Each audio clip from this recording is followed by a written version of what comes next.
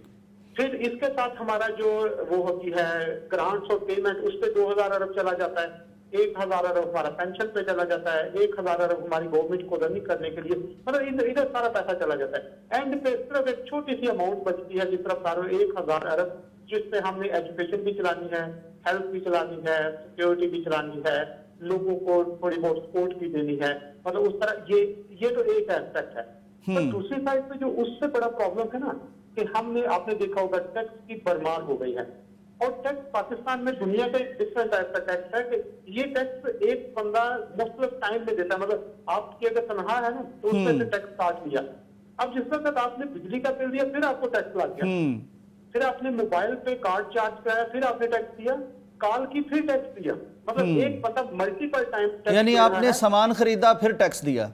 پھر یس. اور دنیا میں یا تو سٹارٹ میں جب تنخواہ دی نا ٹیکس کاٹ کے، اس کے بعد کوئی ٹیکس نہیں ہے. جو بھی آپ پرچیز کریں بڑی اہم بات، ٹیکس پیڈ ہے. اور یا پتہ کیا کہتے ہیں ٹیکس پر کوئی انکم پہ ٹیکس نہیں ہے. جو بھی چیز آپ پرچیز کریں گے اس پہ ٹیکس ہوگا. ہمارا اسٹرکچر ڈفرینٹ ہے. اور اس سے بھی بڑا ایک اور چھوٹا سا پرابلم ہے کہ ہمارا جو ٹیکس ہے نا پوری دنیا میں ڈائریکٹ ٹیکس کو 70% ہوتا ہے، صرف 30% جو ٹیکس ہوتا ہے وہ انڈائریکٹ ہوتا ہے. ٹھیک. انلکیلی پاکستان میں 70% انڈائریکٹ ہے. انڈائریکٹ یہ ہے کہ ہر ایک پر ایک جتنا ہی بوجھ ہے. پیٹرول پہ ٹیکس ہے نا 100 روپیہ. سر جس کے پاس موٹر سائیکل ہے نا 5,000 10,000 تنخواہ والا وہ بھی 100 روپیہ دے رہا ہے. جس کے پاس چھوٹی گاڑی ہے وہ بھی 100 روپیہ دے رہا ہے. جس کے پاس 2500 cc گاڑی ہے وہ بھی 100 روپیہ دے رہا ہے. اور وہ انیکول اس سے سوسائٹی میں جو مطلب طبقاتی وہ کشمکش چل رہی ہے نا وہ بڑھتی جا رہی ہے. اس لیے ہمارا نا پرابلم اسٹرکچرل ہے اور ان اسٹرکچرل پرابلم کی وجہ سے جو لوگوں کی لائف ہے وہ ٹف ہوتی جا رہی ہے. اور اسپیشلی آپ نے دیکھا ہوگا غریب کے لیے پہلے وہ کچھ نہ کچھ پوشن ایک مل آتا تھا, لیکن ہمارا میجر پوشن جو ہے وہ جس طرح ہے کہ ڈاکٹر صاحب میں جب چلا جاتا ہے. ڈاکٹر صاحب یہ آپ نے بہت اچھا کیا, یعنی آپ نے بڑے مختصر سے وقت میں اوور آل ایک فارمیٹ ہمارے بجٹ کا اور اس کا جو اصل لیکیج ہے وہ آپ نے بتا دیا ہے. اب اس کے اثرات مختلف طبقات پر کس طرح ہو رہے ہیں, یعنی یہ خبر کچھ فائلر نان فائلر کے حوالے سے بھی ہے, اسی طرح یہ جو تنخواہ دار لوگوں پر ٹیکس کے حوالے سے, پھر سولر پر بھی کیا ٹیکس لگا دیا گیا ہے, یہ ذرا بتائیے گا. اس میں بیسیکلی پرابلم یہ جس طرح آپ سولر کی بات کر رہے ہیں, حکومت نا سولر پہ اگر سولر کو پروموٹ کرتی ہے تو اس سے کیا ہوگا کہ پاکستانی لوگ اپنی بجلی سولر سے پیدا کر لیں گے, حکومت کو بجلی کم پیدا کرنی پڑے گی. اب اس سے حکومت کی جب بجلی کم پیدا کرنی ہے, حکومت کو ظاہر تیل پہ بنتی ہے, تیل بھی کم امپورٹ کرنا پڑے گا, امپورٹ بل بھی مطلب اکانومی کے لیے بہتر ہے. لیکن جب اس پہ ٹیکس لگتا ہے نا سولر پہ, تو اس کا مطلب یہ ہے کہ لوگ اس کو پروموٹ نہیں کرنا چاہ رہے اور چاہتے ہیں کہ لوگ ہماری بجلی خریدیں. جب بجلی خریدیں گے تو اس سے بجلی بنانے والی کمپنیوں کو فائدہ ہوگا, وہ انویسٹر کو فائدہ ہوگا. اس لیے حکومت عوام کو ترجیح میں شامل نہیں کرتی, وہ اپنے جو لوگ اس کے وہ انویسٹر ہیں جو بجلی پروڈیوس کر رہے ہیں ان کو فائدہ دینے کے موڈ میں ہے. ایک اس کا یہ ڈاکٹر صاحب اس پہ ایک بات یہ کی گئی ہے کہ سولر جو امپورٹ ہوتا ہے باہر سے آتا ہے اس پر تو ٹیکس لگا دیا گیا ہے, لیکن جو سامان مینوفیکچرنگ کا ہے اس پر نہیں لگایا گیا. حکومت چاہتی ہے کہ مقامی صنعت کو فروغ ملے, یہاں سولر پلیٹیں بنے, یہ بات ٹھیک ہے؟ سر یہ بیسیکلی تھیوریٹیکل تو ٹھیک ہے, جس طرح وہ کہہ رہے ہیں اس طرح تو ٹھیک ہے, لیکن پتہ ہے کہ آپ دیکھیں پاکستان میں کوئی بندہ انویسٹمنٹ کرنا چاہتا ہے, جتنا ٹیکس ہے ہمارا, اس ٹیکس پہ کوئی بندہ یہاں پہ انویسٹ نہیں کرے گا. دوسرے نمبر پر ٹیکس کے ساتھ یہاں پر سیفٹی اینڈ سیکیورٹی نہیں ہے, کوئی انویسٹ نہیں کرے گا. تیسری اس سے بھی امپورٹنٹ ایک نا دنیا میں ڈوئنگ بزنس رپورٹ ہوتی ہے کہ بزنس کتنا آسان ہے کتنا مشکل ہے, اور پاکستان دنیا کے ان 10 ملکوں میں ہے جہاں پہ بزنس کرنا سب سے مشکل ہے. اور اس کے ساتھ اگر چائنا یا دبئی کی ایگزامپل ہے, وہاں پہ آپ بزنس شروع کرنا چاہے ایک دن میں شروع کر سکتے ہیں. تو ہمارے بیریئر بہت زیادہ ہیں, ہاتھ کو باندھ کے کہتے ہیں کہ یہ چیز پروڈیوس کرو, جو پاسبل نہیں ہے. ٹھیک, تو اب ذرا تھوڑی سمری دے دیجئے کہ کن پر ٹیکس کس طرح لگا ہے, کیا مشکلات کا سامنا کرنا پڑے گا. اس کو اگر ہم کلوز کریں تو ایسا ہی ہے کہ جس طرح ٹیکس ہے, ٹیکس کے بلڈ آف دا اکانومی ہوتی ہے, اس کے بغیر اکانومی نہیں چل سکتی. لیکن ٹیکس میں یہ تو پوری دنیا میں سر ٹیکس جو لوگ دے رہے ہیں نا پاکستان میں, ان پر ہی ٹیکس بڑھتا ہے. جو 2% دے رہے ہیں ان سے 5%, 5 سے 10, 10 سے 15. دنیا میں کیا کرتے ہیں کہ ٹیکس ریٹ نہیں بڑھاتے, ٹیکس نیٹ بڑھاتے. جو لوگ ٹیکس نہیں دے رہے ان کو ٹیکس نیٹ میں شامل کیا جائے. اور یقین کریں اگر پاکستان میں جو لوگ ٹیکس نہیں دے رہے ان سب کو ٹیکس نیٹ میں شامل کیا جائے نا, تو آپ کا ٹیکس جو 10% دے رہے ہیں یہ 2% دینا پڑے لوگوں کو, اور اماؤنٹ زیادہ کلیکٹ ہو. لیکن یہ سارا سسٹم کی ان ایفیشنسی ہوتی ہے.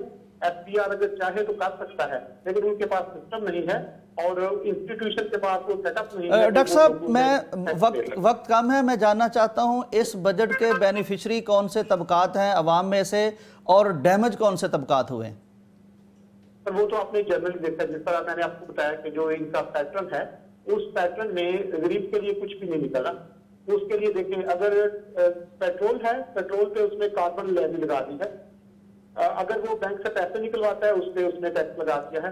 اگر وہ انکم والا ہے تو انکم میں 10% انکریز کیا, لیکن آپ کا پچھلے سال انفلیشن 40% رہا ہے, ٹھیک ہے. لیکن دوسری سائڈ پہ جو انہوں نے ریلیز دیا ہے, آپ نے دیکھا ہوگا ریئل اسٹیٹ سیکٹر پہ جو ٹیکس ہے وہ انہوں نے ہاف کر دیے ہیں, ہاف سے بھی کم کر دیے ہیں, تاکہ جو ریئل اسٹیٹ آلریڈی وہ بلین اینڈ بلینز میں ہیں ان کو اس میں فائدہ ہوگا.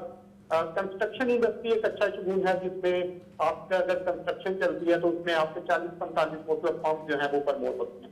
تو اس طرح تھوڑا ہے مطلب ایک, لیکن اوور آل جو پچھلے ہوئے طبقات ہیں ان کو دیکھیں بجلی میں سپورٹ چاہیے ہوتی ہے, پیٹرول میں سپورٹ چاہیے ہوتی ہے, گیس میں چاہیے ہوتی ہے, ٹیکس میں, جی ایس ٹی میں. کسان کہاں کھڑا ہے اس بجٹ میں؟ سر کسان کی تو حالت آپ نے دیکھ لی ہے کہ پاکستان میں واحد چیز گندم ہے جس کی قیمت 48 روپے پر مان سے 24 روپے پر ماننا آ گئی ہے. کوئی چیز پاکستان میں ایسی نہیں ہے جس کی آپ کہیں گے ہاف قیمت کم ہوئی ہو, لیکن گندم ایک ایسی چیز ہے اور آلریڈی ہمارا فارمر اور اس کو کوئی ایشو نہیں ہے. وہ جب گندم کی بیج لیتا ہے بیج مہنگا ہوتا ہے, جب کھاد لیتا ہے کھاد مہنگی ہوتی ہے, اور جب پروڈکٹ تیار ہوتی ہے تو مارکیٹ میں کوئی اٹھانے والا نہیں ہوتا. وہ بیچارہ کس طرح. کسان پہ کوئی ٹیکس لگا ہے, کسان پہ ٹیکس بھی لگا ہے؟ کسان پہ ٹیکس لگا رہے ہیں. ابھی انہوں نے اس میں ریکمینڈ کیا کہ کسان پہ مزید ٹیکس جو کچھ تھوڑا سانس لے رہا ہے وہ بھی یقیناً اس کا بند ہو جائے گا. چلیں ٹھیک ہے جی، بہت شکریہ، بڑی انفارمیٹو گفتگو تھی آپ کی. آپ نے ظاہر ہے وہ ساری باتیں سامنے رکھیں تاکہ اس پر غور کیا جا سکے، عوام کا فائدہ ہو سکے. بہت شکریہ. ڈاکٹر صاحب بڑی تفصیل کے ساتھ بات ہوئی ہے. ظاہر ہے چیزیں ملک ترقی کر رہا ہے، بہت ساری وہ کہتے ہیں ہر حکومت کہتی ہے جی ہمیں سخت فیصلے کرنے پڑیں گے، ہمیں آگے بڑھنا ہے، پچھلی حکومتوں نے یہ کر دیا. لیکن وہ جو بیچارہ عام آدمی ہے جو تھوڑا سا سانس لیتا ہے، اس کا تھوڑا سا یعنی گریبان کا کالر کھولنا تاکہ وہ سانس لے سکے، اس میں کوئی نظر آ نہیں رہی چیز. دیکھیں یوسف بھائی، بات اصل میں یہ ہے کہ اگر حالات خراب ہوں اور حالات کی خرابی کی وجہ سے سب سفر کر رہے ہوں، ہاں سب آئے نا اس میں، تو سب سفر کر رہے ہوں تو پھر غریب بھی صبر کر لیتا ہے، پھر کوئی مسئلہ نہیں. اور قربانی ویسے ڈاکٹر صاحب امیر کو زیادہ دینی چاہیے، لیکن یہاں یہ ہے کہ صرف غریب کی ہی مزید قربانی جو ہے مانگی جاتی ہے، اسی سے قربانی لی جاتی ہے. باقیوں کی قربانی لگتی نہیں، باقی کی قربانی لگتی نہیں ہے. آپ دیکھیں کہ تنخواہیں جو ہیں وہ ملازمین کی بڑھائی ہیں 10%، جبکہ انفلیشن ریٹ 40% ہے اور جو قوت خرید ہے وہ 60% تک کم ہو گئی ہے. یعنی 2022 سے لے کر اب تک 10% سے کیا فائدہ؟ تو 10% سے کچھ بھی فائدہ نہیں ہے. اور ہر چیز جو ہے اس کی وہ قیمت جو ہے وہ اتنی یعنی 60% جو ہے وہ اس کی قوت خرید کم ہو گئی. بالکل. اب ان حالات میں جو ان کو تو دے دیے 10%. خود آپ دیکھیں ایم ایل ایز کی کتنی تنخواہیں بڑھائی گئی ہیں، ایم پی ایز کی کتنی تنخواہ پنجاب میں بڑھائی گئی ہیں اور سارے صوبوں میں. پھر یہ ہے کہ چیئرمین سینٹ کی 100% سے بھی زیادہ ہے. چیئرمین سینٹ کی تنخواہ 21 لاکھ اور وہ جو اسپیکر ہے قومی اسمبلی کا اس کی بھی 21 لاکھ. اب یہ اندازہ کریں کہ جب خود اتنی تنخواہیں بڑھا رہے ہیں، کیا کر رہے ہیں آپ؟ وہ بھی تنخواہ دار ہیں، آپ بھی تنخواہ دار ہیں، اور ان کے لیے کچھ بھی نہیں ہے اور آپ کے لیے جو ہے یعنی گویا جمپ لگا دیا آپ نے. تو آئی ایم ایف ہے وہ آپ کو نہیں چھیڑتا، آپ کو کچھ نہیں کہتا، صرف اس وقت وہ درمیان میں مداخلت کرتا ہے جب غریب کو فائدہ ہونے لگتا ہے. اور دیکھیں یہاں میں دیکھ رہا تھا کہ جو پنجاب کے بجٹ میں کہ جو پنجاب کے گورنر اس کا بجٹ ہے وہ تھا کوئی 1 کروڑ اور سم تھنگ تھا اور وہ 15 کروڑ پہ چلا گیا. یعنی 1.5 کروڑ سے بڑھا کر وہ 15 کروڑ پہ چلا گیا. وزیر اعلیٰ ہاس کا جو اب اس سے غریب کو کیا فائدہ ہونا ہے؟ وزیر اعلیٰ اس کا جو بجٹ ہے وہ 23 کروڑ سے 1.5 ارب پہ چلا گیا. اس کا ملک کو کیا فائدہ ہونا؟ اب اندازہ کریں اس سے جو ہے اس سے اصل میں غریب جو ہے وہ اپنے آپ کو پسا ہوا محسوس کرتا ہے. تو اس سے محسوس کرتا ہے جب ہر چیز جب آپ اکراس دی بورڈ سب کے اوپر ایک پریشانی اور قربانی سب سے لیں تو پھر تو کوئی بات نہیں، چلے برابر ہے. اگر 17,000 ارب کے بجٹ میں سے 8,000 آپ کا سود میں چلا جاتا ہے تو باقی میں سب کو شامل کریں نا، جتنا ہے چلے تھوڑا ہے زیادہ ہے سب کو اس کو شامل کریں، سب برابر ہوں. آپ پرسنٹیج کے اعتبار سے بھی سب کو ایک جیسا کریں گے تو بھی آپ کو فائدہ زیادہ ہوگا. یعنی جو بڑے ہیں ان کو فائدہ زیادہ ہوگا، چھوٹوں کو کم فائدہ. کم از کم پرسنٹیج تو ایک رکھ لیں. آپ کہیں جو ہے 600% جو ہے وہ تنخواہیں بڑھا رہے ہیں اور کہیں آپ جو ہے 10% جو ہے وہ بڑھانے کے لیے آپ کو، اور پینشنرز کی جو 5%. آپ اندازہ کریں یہ جب یہ ہوتا ہے تو پھر لوگوں کو، میں یہ کہتا ہوں اللہ نہ کرے کبھی یہ جو ہے نا یہ پھٹ پڑے، یہ جو لاوا پک رہا ہے اور لوگ جو ہے دن بدن وہ اپنے آپ کو ضبط کا بندھن ٹوٹ بھی سکتا ہے. بالکل ضبط کا بندھن ٹوٹ سکتا ہے. اور یہ حکومت کو چاہیے کہ عوام کے لیے، اور وگرنہ اگر حکومت عوام کے لیے کچھ نہیں کرتی تو آج وہ دور نہیں ہے کہ جب لوگ جو ہے چپ کر کے ہر چیز برداشت کرتے چلے جاتے ہیں. لوگ دیکھ رہے ہیں ہر چیز، لوگوں کے ہر انفارمیشن لوگوں کے پاس ہے. سوشل میڈیا بڑا ایکٹیو ہے اور ہر انفارمیشن کو مل رہی ہے. ان کو سمجھ آ رہی ہے کہ حکومت اپنے لیے کیا کر رہی ہے اور عوام کے لیے کیا کر رہی ہے. تو پھر جب اتنا بڑا ڈیفرنس ہوگا تو پھر یہ عوام کے لیے ظلم تو ہے ہی، یہ ایک بہت بڑے کسی انقلاب کا پیش خیمہ بھی ہو سکتا ہے. اللہ تعالیٰ ہمارے ملک کی خیر کرے اور ہمارے ملک کے اوپر ہر طرح کی رحمتیں نازل فرمائے. وگرنہ جی حالات جو ہیں یہ اس طرح سے، مثال کے طور پر یہ جو ٹیکس لگا دیا مزید اس کے اوپر کسان کے اوپر، اب اندازہ کریں وہ بیچارہ پہلے ہی مرا ہوا ہے. اب اس کے پچھلے 2 سال سے گندم کے ساتھ جو ہوا ہے اور گندم کی قیمت کے ساتھ جو ہوا ہے، کسان کے پلے تو پہلے ہی کچھ نہیں، تو آپ اس کے اوپر اور ٹیکس لگا رہے ہیں. سولر پہ ٹیکس لگا رہے ہیں. پھر جب ہم اسلامی جمہوریہ پاکستان ہے، اسلامی جمہوریہ پاکستان کو اپنے زکوٰۃ کا سسٹم اور اپنا عشر کا سسٹم، عشر اور زکوٰۃ کا نظام بہتر بنانا چاہیے. بالکل صحیح. اور جو اسلامی نظام ہے، جو اسلامی نظام، ورنہ مسلمانوں کے اوپر صرف کوئی بہت مجبوری کی صورت میں ٹیکس مزید لگ سکتا ہے، ورنہ عشر اور زکوٰۃ کا، اور عشر اور زکوٰۃ کا اگر نظام ٹھیک طریقے سے راج کیا جائے تو اس کے اندر جو ہے وہ اتنی برکت ہے. تو آپ اگر کسان کے اوپر ٹیکس لگا رہے ہیں آپ عشر لگا دیں، عشر لگائیں جو بنتا ہے. ہاں آپ عشر لگا دیں، اور عشر جو ہے وہ آپ بائی فورس اور اپنی ریاستی مشینری کے تھرو جو ہے وہ ان سے عشر وصول کریں، اور اس کے اندر برکت بھی ہوگی. آپ اس کو عشر ہی رکھیں، اور اس کو جس طرح سے عشر اور نصف عشر کی جو شریعت نے کیٹیگریز بنائی تو وہ خوشی سے دیں گے بھی اسلام، اور اس سے آپ کو برکت بھی ہوگی. لیکن وہ نہیں کرنا اور ٹیکس پہ ٹیکس لگائے جانا یہ درست نہیں ہے. اور اس طرح سے ٹیکس لگانا یہ ایک ظالم ریاست جو ہے وہی ٹیکس لگا سکتی ہے. لہٰذا مسلمانوں کے اوپر اس طرح کا ٹیکس لگانا بھی درست نہیں ہے. اور پھر خاص طور پر جب بڑے جو ہیں وہ ان ساری چیزوں سے مستثنا ہوں تو چھوٹے جو ہیں وہ پس رہے ہوں تو پھر ایسی صورتحال کبھی قابل برداشت نہیں ہوتا. بالکل صحیح. ناظرین یہ ملک ہمارا ہے، ہم نے مل کر اس کے لیے قربانی دینی ہے، ایثار کرنا ہے، اور ہم نے سارا کچھ کرنا ہے، لیکن عدل ہونا چاہیے، انصاف ہونا چاہیے. نبی علیہ السلام کا ارشاد ہے کہ وہ قومیں برباد ہو جاتی ہیں جس میں ایلیٹ اور اشرافیہ کے لیے کچھ قانون اور ہوں اور غریب کے لیے قانون اور ہوں. اور یہاں تو صاف ہر بندے کو نظر آتا ہے کہ آپ بھائی دو طرح سے لے کے چل رہے ہیں، غریب پر اور بوجھ ڈال رہے ہیں، امیر کو اور سہولت دے رہے ہیں. یہ ملک کے فائدے میں نہیں ہے، یہ کسی طرح بھی فائدے میں نہیں ہے. قربانی ہم دیں گے لیکن ذرا برابر چل کے. بریک کا وقت ہے، واپس آتے ہیں. پاکستان کا مطلب کیا، لا الہ. ناظرین ویلکم بیک ٹو پیغام پاکستان. ڈاکٹر صاحب پیغام پاکستان میں پاکستان کی ہم بات کرتے ہیں. ہمارے ہاں ڈاکٹر صاحب اس وقت سوشل میڈیا کا بہت اثر ہے پورے معاشرے پر بھی، اور خاص طور پر ہماری یوتھ یعنی نوجوان جسے ہم کہتے ہیں ان پر. ڈاکٹر صاحب ایک وقت تھا کہ ان بچوں کی تربیت کی جاتی تھی، انہیں اخلاقی ویلیوز سکھائی جاتی تھی، بڑوں کا احترام، چھوٹوں کا، زندگی میں کس چیز کی اہمیت ہے کس کی نہیں. آج کل ڈاکٹر صاحب ڈالرز کمائے جاتے ہیں اور لگتا ہے کہ زندگی کا مقصد اور مشن ڈالر کمانا ہی ہے، خواہ جیسے بھی کمائے جائیں. وہ کئی طرح کی اس کی قباحتیں ہمارے سامنے آتی رہتی ہیں، قتل ہو جاتے ہیں جب اس رستے پر چلتے ہیں. اس میں ایک ڈاکٹر صاحب فیکٹر ایسا ہے کہ جب کوئی ٹک ٹاکر شادی کرتا ہے، اس نے مطلب بڑے پیسے کمائے ہوتے ہیں ان سے ڈالروں میں، تو اس میں یہ کیا جاتا ہے کہ جی اس میں ہم نے 100 لیموزین کھڑی کرنی ہے، اتنے جناب لوگ ہوں گے، یعنی شو آف ویلتھ کا بھی اور بھی اس میں سیلیبریٹیز آ رہی ہیں. تو اس سے ڈاکٹر صاحب یعنی ایک ایسا نظام سا بن رہا ہے ذہنوں میں کہ گویا زندگی تو ٹک ٹاکروں کی ہے اور باقی تو کیڑے مکوڑے ہیں. اس سے ڈاکٹر صاحب ایک تو نفرت پیدا ہو رہی ہے، ایک غریب کے لیے جینا مشکل ہو رہا ہے. تو یہ اسلامی تناظر میں، اخلاقی تناظر میں، نفسیاتی تناظر میں قوم پر جو اثرات مرتب کر رہا ہے، اس میں آپ کیا سمجھتے ہیں کہ اس کو روکنا چاہیے، کس طرح کرنا چاہیے؟ تباہ ہو رہا ہے معاشرہ.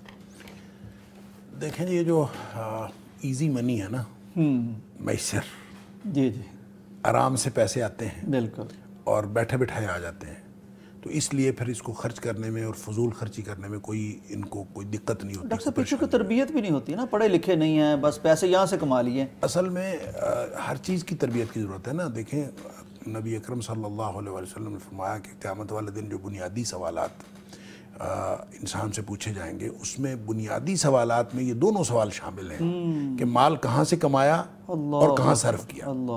تو یہ سوال، اس سوال کا جواب دینا ہے. یہ لوگوں کو اس بات کی اویئرنیس ہونی چاہیے. ڈاکٹر صاحب قیامت کے دن جو امتحان اور جو پیپر ہونا، اس کا یہ ایک سوال ہے، لازمی سوال ہے، لازمی سوال. اس کا لازمی سوال ہے کہ مال کہاں سے کمایا، یہ بھی لازمی سوال ہے، اور کہاں خرچ کیا، یہ بھی لازمی سوال ہے. ہم سمجھتے ہیں ڈاکٹر صاحب چلو کمانے کی تو ایک ہے مسئلہ، لیکن میرے پیسے میں جہاں مرضی لگاؤں نہیں، خرچ کہاں کیا اس کا بھی سوال ہے، اور ایک ایک روپے کا خرچ جو آپ نے خرچ کیا اس کا حساب دینا پڑے گا. اللہ اکبر. لہٰذا یہ جو قرب قیامت کی بات ہے، ایک تو نبی کریم صلی اللہ علیہ وسلم نے فرمایا کہ قرب قیامت حالات یہ ہو جائیں گے کہ کوئی آدمی اس بات کی پرواہ نہیں کرے گا کہ جو مال آ رہا ہے وہ کہاں سے آ رہا ہے، حرام کا ہے، حلال کا ہے، بس آنا چاہیے. کہ لا یبال المرء ما اخذ منہ من الحلال او من الحرام، وہ حلال سے آ رہا ہے کہ حرام سے آ رہا ہے، اس کی تو کوئی پرواہ نہیں کرتا، بس آنا چاہیے. اب جب آ جاتا ہے تو پھر وہ ظاہر ضروریات سے زائد ہوتا ہے، پھر وہ ڈالرز میں جب کما لیتے ہیں تو پاکستانی روپے میں اس کی جو ہے وہ بہت زیادہ پیسے بن جاتے ہیں. تو اب ان کو خرچ کہاں کرنا ہے؟ خرچ کرنے کے لیے پھر یہ اس طرح کی جو فضول خرچی کے مختلف قسم کے دروازے کھولے جاتے ہیں. اور فضول خرچی کے بارے میں قرآن نے منع کیا ہے. ایک تو وَلَا تُسْرِفُوا کہا کہ کُلُوا وَاشْرَبُوا وَلَا تُسْرِفُوا، کھاؤ پیو لیکن فضول خرچی نہ کرو، اسراف نہ کرو. اسراف. اور اسی طرح ایک وَلَا تُبَذِّرْ تَبْذِيرًا، ایک فرمایا کہ تبذیر نہ کرو. ایک اسراف ہے، ایک تبذیر ہے. اسراف اس فضول خرچی کو کہتے ہیں جو جائز کاموں میں زائد ضرورت خرچ کیا جائے. یعنی کام جہاں خرچ کر رہے ہیں وہ ناجائز نہیں ہے، حرام نہیں ہے، جائز کام ہے، حلال ہے، لیکن وہ 1,000 روپے میں بھی گزارا ہو سکتا ہے، آپ اس پہ 5,000 روپے خرچ کریں. ڈاکٹر صاحب فرض کریں کہ میری ضرورت ایک موبائل ہے جس میں فنکشن اس طرح کے ہوں کہ وہ 50,000 کا آ سکتا ہو، لیکن میں لوگوں کو دکھانے کے لیے 2 لاکھ کا لیتا ہوں، تو یہ اسراف ہے. یہ آپ کی نیت ہے، یہ آپ کی نیت ہے نا، کس لیے لے رہے ہیں. ایک بات جو موبائلز کے اندر خاص طور پہ جب آپ کہتے ہیں تو بہت ساری چیزیں ہوتی ہیں جو کنسیڈریبل ہوتی ہیں. مثلا میں عرض کرتا ہوں، جب آپ 2 لاکھ یا 4 لاکھ کا موبائل لیتے ہیں تو اس میں آپ کی یہ کنسیڈریشن بھی ہو سکتی ہے کہ وہ کبھی سٹک نہیں ہوتا، وہ کبھی بھی وہ پھنستا نہیں ہے. وہ آپ کو اس کا سافٹ ویئر ایسا ملتا ہے کہ آپ بالکل سموتھلی ہر کام اس کے اوپر کر سکتے ہیں. بالکل صحیح. تو یہ بھی ایک کنسیڈریشن ہو سکتی ہے. اور ایک کنسیڈریشن یہ ہو سکتی ہے کہ میں نے لوگوں کو دکھانا ہے، تو دکھانے کے لیے تو بھائی 50,000 کا بھی لے گا تو وہ بھی غلط ہے. تو اپنی ضرورت کے تحت اگر کسی کا گزارا جو ہے وہ بٹنوں والے موبائل سے ہو سکتا ہے تو وہ سمارٹ فون نہ لے، اس کو وہ اس سے گزارا کرے. اور جس کا گزارا بغیر فون کے ہو سکتا ہے وہ بغیر فون کے کرے. اچھا، یہ ساری ضرورتیں ہیں.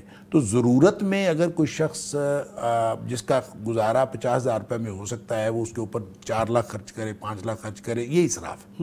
اور جب اسراف ہو، زائد ضرورت خرچ کرنا، تو اس کو بھی قرآن نے منع کیا بھی نہ خرچ کرو. وَلَا تُسْرِفُوا کسی طرح کا، ان اللہ لا يحب المسرفین، اللہ تعالیٰ جو ہے وہ اسراف کرنے والوں کو پسند نہیں کرتا. یعنی جائز کام میں ضرورت سے زیادہ خرچ کرنے والوں ان کو اللہ پسند نہیں کرتا. اور ایک یہ ہے کہ ناجائز کام میں خرچ کرنا. ناجائز کام میں جو خرچ کرنا ہے وہ تو آپ 1 روپیہ بھی خرچ کریں گے، اس کی یہ لمٹ نہیں ہے کہ آپ زیادہ خرچ کریں گے. تو آپ 1 روپیہ بھی ناجائز کام میں خرچ کریں گے تو وہ تبذیر ہے. اور تبذیر کے بارے میں قرآن نے کہا ان المبذرین کانوا اخوان الشیاطین، یہ جو مبذرین ہیں یہ شیطانوں کے بھائی ہیں.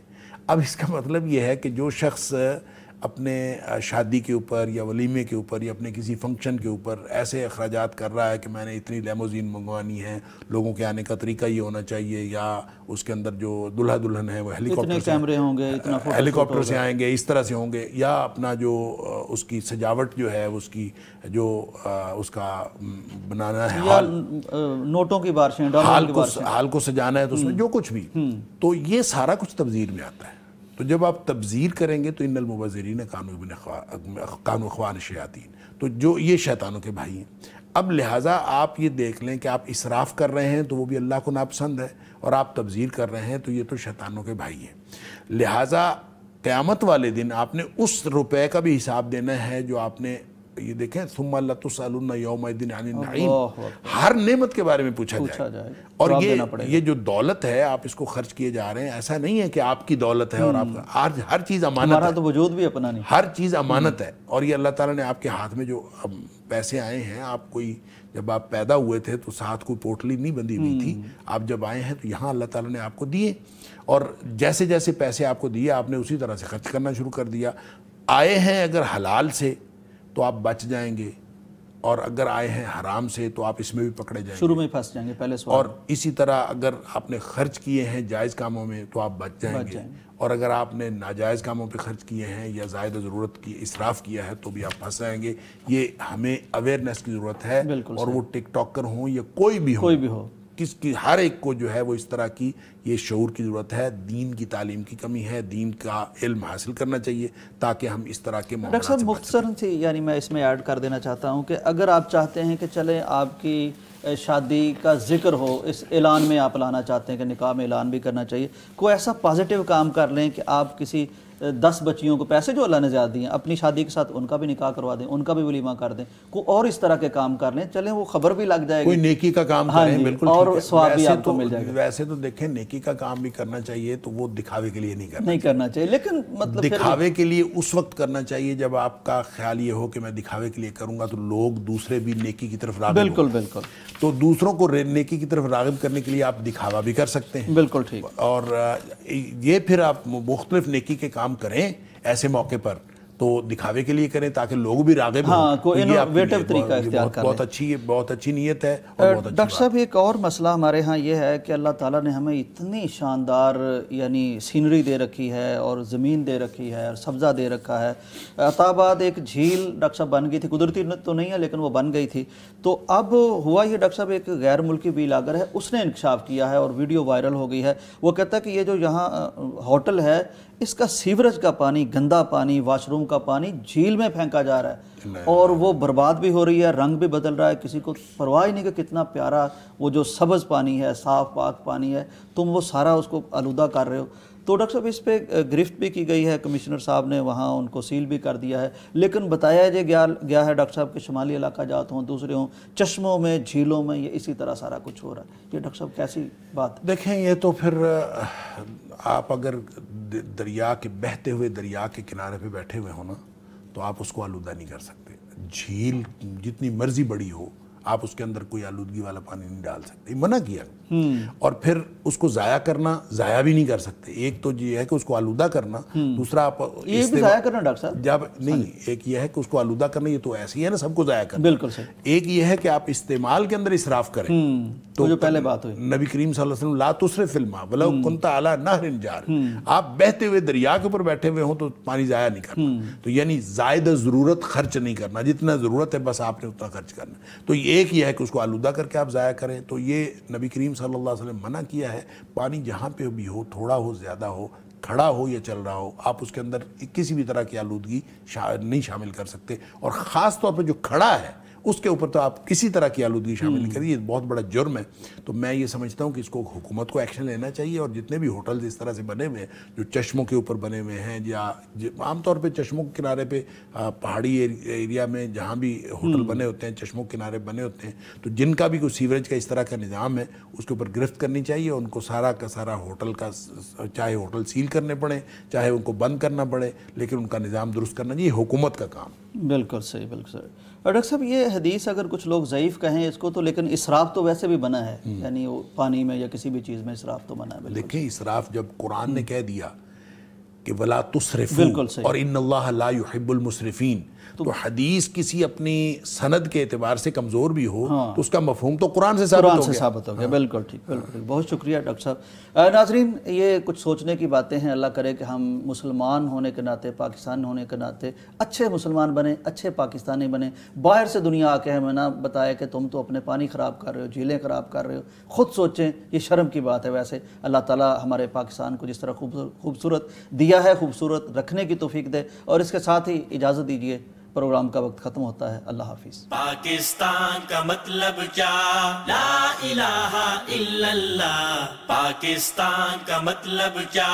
لا الہ الا اللہ.